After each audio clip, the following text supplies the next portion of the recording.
Hello students, मेरा नाम है पूनम दुआ। I am from amend education academy of literature और हमारी एकेडमी की तरफ से आज आप कवर करने जा रहे हैं एमए इंग्लिश इग्नू स्टूडेंट्स के लिए एक बहुत ही इम्पॉर्टेंट टॉपिक।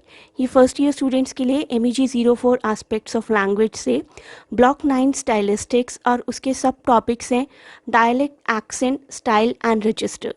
ये टॉपिक मैं 4 पार्ट्स में कवर करूँगी। फर्स्ट पार्ट में we will mainly talk about stylistics and dialect and we will go further with each topic. Please do share and subscribe the channel और आप दिए गए नंबर पर हमें कांटेक्ट कर सकते हैं टू ज्वाइन और ऑनलाइन एंड ऑफलाइन क्लासेस। जानते हैं स्टाइलिस्टिक्स की डेफिनेशन क्या है। स्टाइलिस्टिक्स का मतलब है the study of language that is used for different purposes.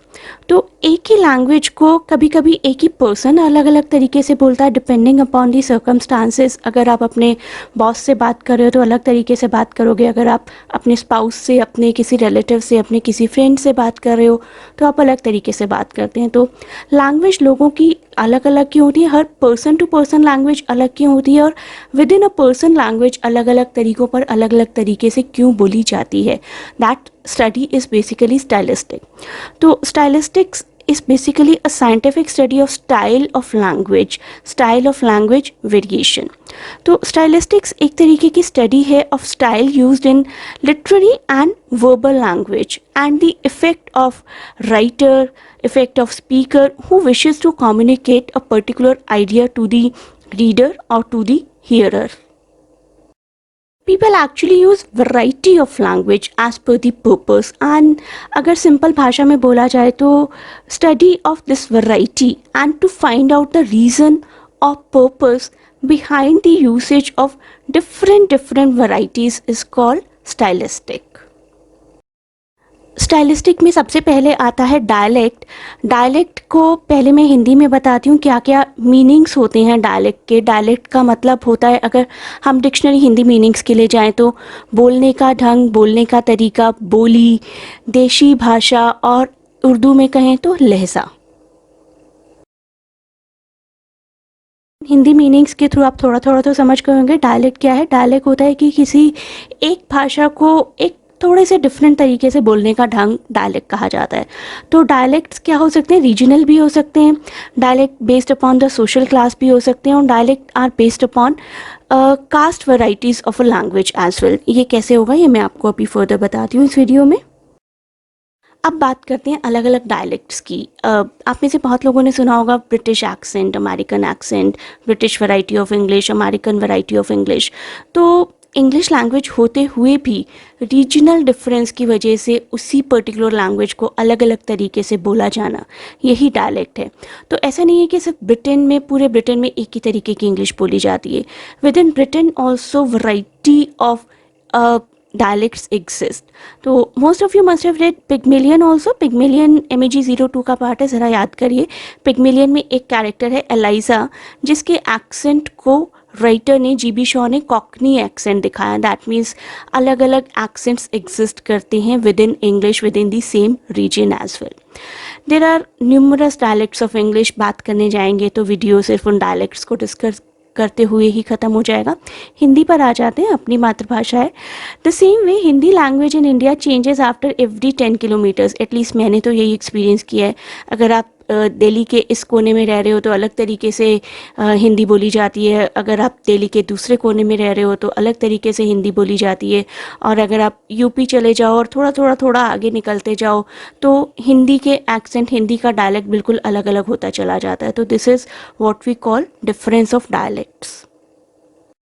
समझते हैं एग्जाम्पल के थ्रू।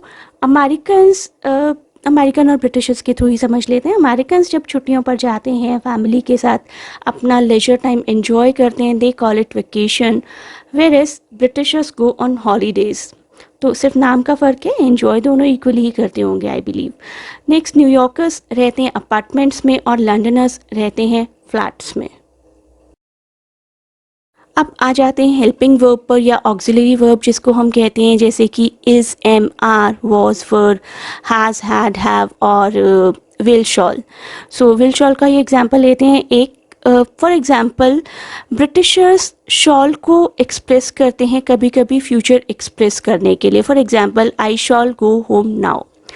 अमेरिकन्स जानते हैं what shall means but they rarely use it in conversation and it seems very formal to American to use shall. An American would probably say the sentence like this, I will go home now. की forms में भी कुछ कुछ differences होते हैं American और Britishers की English में. जैसे कि past tense of learn in American English is learn, LEARNED. British English has the option of learned or learned, LEARNED or LEARNT. You can see written over here. The same rule applies for few other words like dreamed का dreamt होता है, burned का burnt हो जाता है. तो Americans के past tenses में मेनली ED ही लगता है और ब्रिटिशर्स पास्ट टेंस में दोनों ऑप्शंस को यूज़ करते हैं, ED या सिर्फ T.